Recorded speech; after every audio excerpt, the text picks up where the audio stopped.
table we had just started from, I'll be able to show and tell a little bit more about it. To the right of us is the mansion. Now that is the Blennerhasset mansion, but it is not the original. The original was built in between 1798 and 1800 for Harmon and Margaret Blennerhasset, who came to the United States from Ireland. Now they bought this side of the island, which at the time would have been about a third of the island, and then they started building their home. Unfortunately, at the same time period, they also got tied up with the Aaron Burr's conspiracy. So right around 1804, they felt that it was necessary to leave their home island for their safety.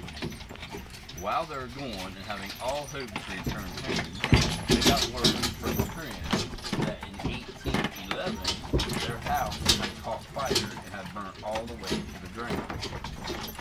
So the house here is actually a replica of theirs, built by the state of West Virginia for the park system starting in the late 1970s. Now, while the Blennerhassets were here on the island, for the most part they were self-sustaining, meaning they really needed not to leave the island for much of anything. They made most of their own stuff, and they grew all their own food. They grew a pretty good sized vegetable garden really close to the kitchen's door, along with the herbs and spices. They also had hot houses, which allowed them to grow different exotic and native fruit trees, like fig, citrus, lemon, and lime.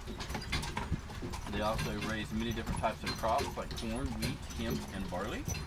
And they also raised many different types of animals for the products they would produce, like eggs and milk, furs, feathers, and wool, and also eventually their meat.